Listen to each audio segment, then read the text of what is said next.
कभी सोचा है कि एक साइकिल जैसी कोई चीज आखिर बनती कैसे है? आज हम इसी पहेली को सुलझाने वाले हैं और इसकी चाबी है बिल ऑफ मटेरियल्स, जिसे बीओएम भी कहते हैं। तो चलिए सीधे मुद्दे पर आते हैं। हम इस पूरी प्रक्रिया को 5 आसान हिस्सों में समझेंगे। इससे ये पता चलेगा कि कैसे एक आइडिया असल में एक प्रोडक्ट का रूप लेता है, और अंत तक ये भी समझ आ जाएगा कि मैन्युफैक्चरिंग के पीछे का दिमाग आखिर काम कैसे करता है। तो ये बिल ऑफ मटेरियल्स आखिर है क्या भला, जिसके बारे में इतनी बात हो रही है? चलिए इसकी तह तक जाते हैं और समझते हैं कि ये किसी भी प्रोडक्शन लाइन की जान क्यों होता है। देखिए, बॉम्ब को किसी भी प्रोडक्ट की रेसिपी की तरह समझिए। मतलब इसमें सिर्फ ये नहीं लिखा होता कि क्या क्या सामान चाहिए, बल्कि ये भी लिखा होता है कि कौन सा सामान कितनी मात्रा में चाहिए। इससे ये पक्का हो जाता है कि जब भी कोई चीज बने वो हर बार एकदम परफेक्ट बने। और जब हम कहते हैं कि बीओएम मैन्युफैक्चरिंग का मस्तिष्क है, तो ये कोई मजाक नहीं है। सच में ये पूरे ऑपरेशन का कंट्रोल सेंटर है जो हर एक कदम पर रास्ता दिखाता है। इसके बिना सब कुछ बिखर जाएगा। अच्छा, अब जब ये समझ आ गया है कि बीओएम क्या है, तो चलिए अब आते हैं मजेदार हिस्से पर कि इसे असल में बनाते कैसे हैं। हम टॉप डाउन अप्रोच से शुरू करेंगे, जो इसे करने का एक बहुत ही सीधा और लॉजिकल तरीका है। टॉप डाउन स्ट्रैटेजी का मतलब है कि हम सबसे पहले पूरे प्रोडक्ट को देखते हैं और फिर उसे छोटे छोटे हिस्सों में तोड़ते जाते हैं। ये एक ऐसा तरीका है जो सुनिश्चित करता है कि कोई भी छोटा सा पुर्जा भी छूट न जाए। हमारे साइकिल का उदाहरण इसे समझने के लिए बेस्ट है।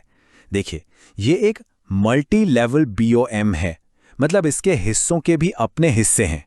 जैसे साइकिल का एक हिस्सा है पहिया, और पहिए के अपने हिस्से हैं जैसे टायर, रिम और स्पोक्स।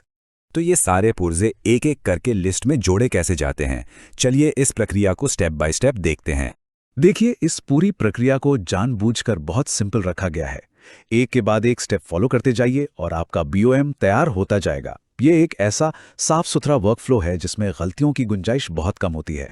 तो चलिए इस बीओएम की बनावट को सबसे ऊपर से समझना शुरू करते हैं। लेवल 1 पर है हमारा हीरो, पूरी साइकिल। इसे हम पेरेंट प्रोडक्ट कहते हैं। अब अगर हम एक लेवल नीचे जाएं, तो क्या मिलेगा? हमें मिलती है फ्रेम असेंबली। ये सीधे साइकिल का एक हिस्सा है, इसलिए इसे चाइल्ड कंपोनेंट कहा जाता है। और अगर एक लेवल और नीचे उतरें तो हमें सीट मिलती है, जो फ्रेम असेंबली का हिस्सा है। यहीं पर बॉम्ब ट्री की पूरी तस्वीर साफ हो जाती है, जिसमें हर चीज अपनी सही जगह पर होती है।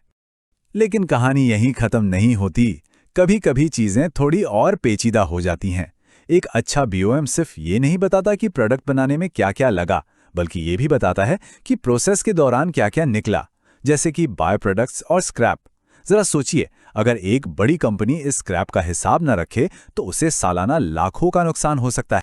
तो इन दोनों में फर्क क्या है? चलिए एक आसान उदाहरण से समझते हैं। स्टैंडर्ड कंपोनेंट्स वो सामान हैं जो केक बनाने में लगते हैं, जैसे मैदा और चीनी। और बाई प्रोडक्ट्स या स्क्रैप उन अंडे के छिलकों की तरह हैं जो प्रोसेस के बाद बच जाते हैं। इस टेबल को देखिए, बात एकदम साफ हो जाएगी। यह लिखा है कि हमें 2 पहियों की जरूरत है, लेकिन साथ ही इस प्रोसेस में आधा किलो स्टील का स्क्रैप भी पैदा होगा। एक अच्छा और पूरा बीओएम इसी तरह की हर छोटी बड़ी चीज का हिसाब रखता है। तो मान लीजिए आपने अपना बीओएम बना लिया है, बहुत बढ़िया। लेकिन रुकिए, काम अभी खत्म नहीं हुआ है। अब ये पक्का करने का समय है कि आपका बनाया हुआ ब्लूप्रिंट एकदम परफेक्ट है, बिना किसी कमी के। तो सवाल ये है कि अगर कुछ छूट गया हो तो उसका पता कैसे लगाया जाए? इसका जवाब खुद सिस्टम के डिजाइन के अंदर ही छिपा है। सिस्टम आपको कुछ बहुत ही आसान विजुअल इशारे देता है। अगर कोई टेक्स्ट ग्रे रंग का दिख रहा है तो ये एक रेड फ्लैग है, मतलब उसका खुद का बिम अभी तक नहीं बना है। इसी तरह कलर कोडिंग से भी एक नज़र में पता चल जाता है कि कहीं कोई गड़बड़ तो नहीं है। तो अपने काम को दोबारा चेक करना बहुत आसान है। चाहे तो सिस्टम में ही किसी भी पार्ट का पूरा ट्री स्ट्रक्चर देख लीजिए, या फिर पूरी बीओएम रिपोर्ट प्रिंट कर लीजिए। दोनों ही तरीकों से यह तसल्ली हो जाती है कि आपका बीओएम एकदम सटीक है। आखिर में एक बेहतरीन बीओएम की असली खूबसूरती उसकी सादगी में है।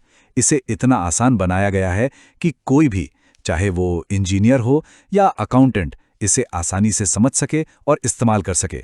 यही चीज इसे पूरे संगठन के लिए एक बहुत ही कीमती टूल बनाती है। तो हमने देखा कि कैसे बिल ऑफ मटेरियल्स यानी BOM किसी भी मैन्युफैक्चरिंग प्रोसेस का दिमाग होता है जो हर फैसले को दिशा देता है।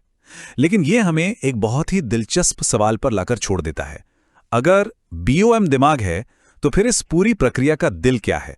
सोचने वाली बात है ना?